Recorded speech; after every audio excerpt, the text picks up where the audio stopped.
Good morning, good afternoon, good evening, investors. It's Taylor Watts from Watts Investing, and finally I am back doing another video. And it's been, I think, 10 months, 11 months. I think we last did an update in February. As we can see from this video here, we'd only had January and part of February in, as it was our end of 2022 report kind of thing, and did January as well. Briefly showed our portfolio tracker changes and what we're looking to do moving forward.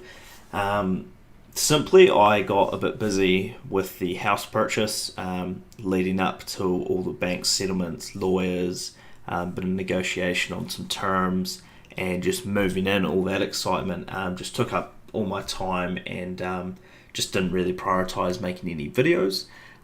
Still kept up with all the tracking, dividends, and the old investment here and there as well. So today is more of just a refresher to say g'day, still alive, plan to keep doing videos now that time's a bit more freed up, and the house is all settled and we're all moved in, and it's a lot more simpler times, I would say. So yeah, let's get right into it. As we've been idling away, we've lost 7 total subscribers, and probably a few more kind of just won't watch anymore, but that's all on me. So we'll keep uploading, try to do monthly updates as we were, and the odd video here and there just to keep you guys in the loop. The main reason I got some time now actually is I'm just in between jobs through the kind of Christmas New Year's period. Just finished up at Roster and Finance at the beginning of December, and so now just going into interviews and everything this month to see where to next. And so I thought I'd use some free time to kind of give you guys an update on what we're looking at. So essentially our portfolio hasn't really changed too much. I think in the last video we were sitting around 13,010, so the portfolio is pretty much the same, $30 off. We have done a kind of big change. I guess not too big, but big enough. All time it's looking as how it was in the last video, but where we had the big house deposit drop off. Also the stocks that we still had owning were down, but over time they came back to being in the green massively. Right around the time I finished up at Rostron, just to be kind of relaxed over the next few months. Didn't know if I was going to be unemployed for 2 weeks or 3 to 6 months. Didn't know if I wanted to just enjoy summer off and go travel. That is what I ended up doing. So I did sell some of my portfolio just to cover that relaxation, especially during Christmas time. Got a friend's wedding coming up, dentist, all that sort of thing, and just didn't want me or the missus stressing out too much. So it sold out of Apple and I think maybe our bonds, as they were up, both of them, quite a bit. So I thought I'd take some gains and just relax through the Christmas period. So that's why we've got that little recent drop there. But in terms of the total return, our actual realized gains in currency is just over 2,000, which is pretty awesome for the short time we've done this. And then the dividends are completely covering the transaction fees by a factor of about 3-4, which is awesome. And even with the rough market that we're in at the moment, we're still up another unrealized $1,000, which is spectacular. And portfolio is pretty much looking exactly the same. I think Realty Income Corp, Apple, and the bonds went away. So we started building up the real estate, Realty Income Corp all over again. Didn't want to sell Tesla or Triple M, our kind of main two, of course. And NZX crept its way in here, and same with the big dividend payer. Started building another position in Westpac and the property ETF, just about $100, so just chilling there. In terms of the return, we're still positive. Most of that is from realized gains. In terms of the portfolio itself, we're unrealized up about 1,000 on 12, so close to 10% up on our actual portfolio, which is awesome. If we include Hatch, we're of course up 100% here, even with Tesla having kind quite a big drop recently. I think if I look at the month, we were at 2.7, so yeah, we've lost what it was, about 35% here just recently, but that's fine. And then if we look at the wallet in terms, not the wallet, sorry, the Triple M. Even though I wasn't making videos, as you guys know, I was kind of doing a monthly upload as our update and putting about 25 USD in every time. I kind of kept that up for most of it. So our last video was in Feb 25, and in May, so I missed March, April, May.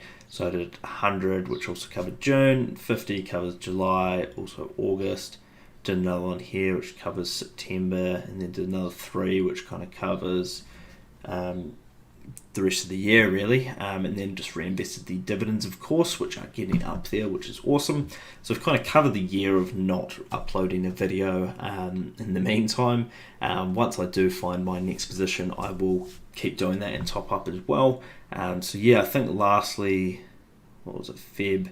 So we were all the way back at 818 put in. So now we're all the way up at 1116. So roughly $300 up, which is awesome. And Triple M has been, it was kind of dropping since we last purchased the whole time. It was at about 120 a share, 115, and dropped all the way down here. So we did keep buying as we saw it dropping, and then the dividend came in as well. And then the portfolio's just kind of been staggering away, just having the passive income, which has been quite cool experience, even though I wasn't making videos. As you can see, the nice refined portfolio. All we need to do is scroll up and down now. The quarterly dividends, as I wasn't actually investing much, just kind of stagnated at about 75 to 85 per quarter, which is pretty awesome that it just keep making money. Total dividends for the year is higher than the year before, even though we sold out of heaps, really. We went down from a total portfolio value of around 25 all the way down to, I'm actually quite sure what it was. We went from 24 and a bit all the way down to 11. So we more than halved our portfolio just immediately, but our dividend payers, we kept the main ones there, of course. So we got rid of Hallensteins and Apple and some other ones, but we kept the main consistent ones in there, and we still managed to topple over 2022, which I believe was about 296, so we're about $30 higher than there. And 2024 is already off to a kicking start with $10 in there.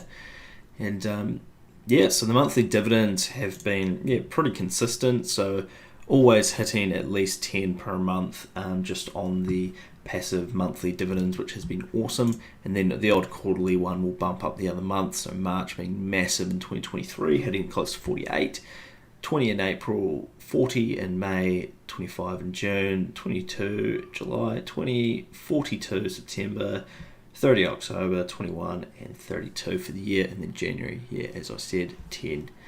So the portfolio tracker, basically I've put in all the important graphs that used to be on each and every different sheet and just combined it all into this main dashboard that I can just scroll up and down. Keeps it nice and simple, looks a lot nicer, and all of the raw data is out the way, which is actually really nice to look at these days. Yes, in terms of the weightings, they've gotten worse. Some would say, as Tesla is close to 3/4 of my total, ignoring cash and other things, just in terms of stocks. Monthly dividend payers about 10%, just recently took over Triple M, who's about 10% as well. NZX on 6, Realty building back up at 2, and then the other two just about 1%. Added another, I actually don't know if these graphs fully existed beforehand, don't remember, it's been so long, but I made a gross income over time chart just since I was 18, so same with the net worth over time one as well, and just thought that'd be a cool idea to get a perception of what I was up to since I turned 18, through high school, start of uni, all the way through uni, what I did after uni, and then what it will look like for the next 10, 20, 30 years as well. So we can clearly see that it was pretty low during freshly being 18 and studying. there's odd bits and bumps which will be through both my photography, lots of casual security, software testing, some customer service roles, and then like doing my brother's taxes and everything, bumping up some other months. And then March will generally be the highest during these periods when I get my tax return from all the like private stuff I was doing as well. So that's why those little bumps will be there as well. So I've just kind of counted any money coming in as income. So like if I get money gifted to me on my birthday, like $100, that's kind of put in here as well. Anything I could kind of see in my bank statements that was clearly money in that I didn't, give someone cash for or anything, that sort of thing. Got a massive sheet of the raw data there. The green is the passive income, so that covers dividends, interest from the bank, and then the last thing that's not really passive income, but it is, but it isn't the way I'm tracking it, is capital gains. So since going through all of my sells and buys and seeing the profit difference between every single transaction's not really worth my time. Would be nice to have it in there. I've just kind of gone onto Sharesies and used the realized gains and the realized currency gains, given that a total number, and then averaged it over every month since I started investing. So it means it'll be in months that didn't have any dividends or any income, and it will be a lot lower in the months that I did sell for a massive gain. It's just kind of flattened over all of the months. So that's why this green one here, passive income over time, has this 2963 flat, because that's the capital gain just averaged over the months. That's just the way I've decided to calculate it at the moment. It keeps it simple, makes the graphs look nice, which is always fun. And it's just something there for now. I may change it. I may find a way to go into Sharesies' history of transactions and find the data in a nice way that's quite quick. But that's what I'm doing at the moment. And then I also put in, since I was working at Rostron for the last year and a half, I did put in a commission one so I could really see the months that I was performing and the ones that I wasn't, and then just really separate it from the standard wage. So now that I'll be going into a new employment, which may not be commission, it'll be nice to see if I'm kind of still averaging an income either higher or lower or the same of what I was earning with commission over an average. So that's something cool to compare against. You can definitely see that I haven't been working this month, so I got my last kind of unused leave payout in December, and that's that income there. So I had a lot of unused leave, which was nice to have a wee ping at the end. So January will be, of course, much lower than this, but hopefully February, March, April, May, all the rest will be back on track, hitting that kind of between 4 and 6 a month, which would be awesome. The net worth over time has been actually really cool to watch since we settled the house 13th of June, I believe, 2023. So that's when kind of everything unfolded in June, really, which I think is right here. I think this will be June, so that's when the KiwiSaver kicked in, and the first home grant from Kāinga Ora, so $10,000 since it was a new build, all pinged in. So that's when the net worth here takes a massive jump. So this white net worth graph over time one is everything, so that includes like my computer, camera equipment, clothing, furniture, board games, all that sort of thing. And then the one below is just split from KiwiSaver investment and home equity times the market value of the home. So that's why this one will be in total lower. It's kind of sitting around 30, whereas this is up at 40. Something that was quite cool is since the market, at least for my portfolio, had good performance in December, even though I wasn't working, I did get that final payout of 2k, but normally my bills would be higher than that. But my net worth still actually went up $2,000 just because of the good performing market. And as we can see in January now, it's toppling back down the other way because one, the market's gone back down and I don't have that income topping up the savings as well. And standard other graph is the good old KiwiSaver versus investing trend. So the KiwiSaver obviously ramping a lot faster than the investment one as I was selling, and of course there is that government bonus of $500 per year that helps certainly as well. So we should see that kick in another 6 months' time, and this is pretty much what I've been up to, which is just not much, just working, putting canvases and soundproofing and stickers and frames and stuff on the wall.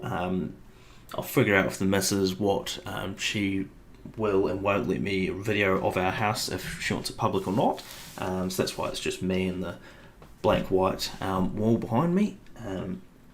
Otherwise it would be cool to show you around what you've been missing out on for the last 10-11 months. Other than that, the dividend growth is probably one that will get away from the nice black background, boom, into the white. So this one's, your standard, no time along the x-axis, just kind of each dividend as it came in, what did it look like. Triple M obviously back in 2019, 2020, started at 30 cents, and now we're all the way up at $13. Hopefully next one will be around 14 if we can slip in a wee bit more investment before the next payout. NZX scaled up massively as we put more and more in, and it had a high yield at a time when I put in a lot between these two last dividends. So that's why it went all the way from 12 to 23. Apple, just keep growing and growing and growing as we put more and more in. That one's obviously on pause for now since we don't own it, but I do plan to buy back into Apple shares once I do have that recurring income coming in. And then, for the month of January, that $10.13 was from the Global X Nasdaq 100 covered call ETF. So that one's been paying us monthly and just been keeping those months awesome. And then, Realty Income Corp, it was previously giving us anywhere from $3 to $6 a month, I think. So now we're back down in the kind of $1 range, but we'll be moving that up in no time. And that's kind of the portfolio update for now. I have started working on some goals in the meantime. So once I figure out kind of what exactly I'm aiming for and kind of what financial, personal, physical goals that I'm all doing, I'll probably structure that into here. For the financial goals, I'll probably wait to see what sort of income I get on my new employment that should be inbound soon, and that will give me a good idea of what I can budget, catch up my emergency fund, which I've currently been slightly draining out of, and just see what sort of realistic financial goals that I can set myself for the next 10-11 months of 2024. And it's good to be back on the YouTube grind, back in the community of the New Zealand financial people. I've been keeping in touch with the odd person like Project Frugal, watching New Money and Hamish Hodder and all those kind of guys, and just kind of keeping in the loop of what they're up to, which has been cool.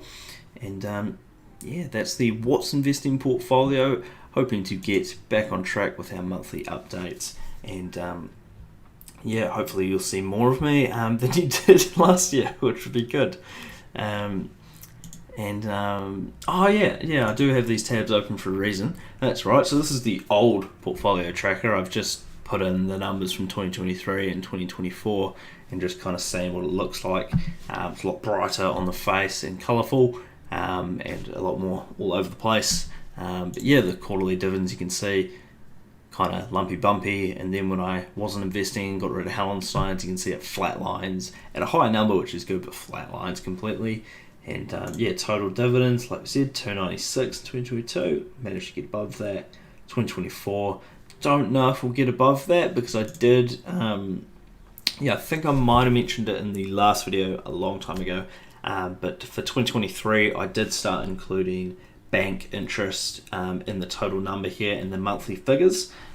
So I still call it total dividends, but the dividends are, of course, interest combined in there as well.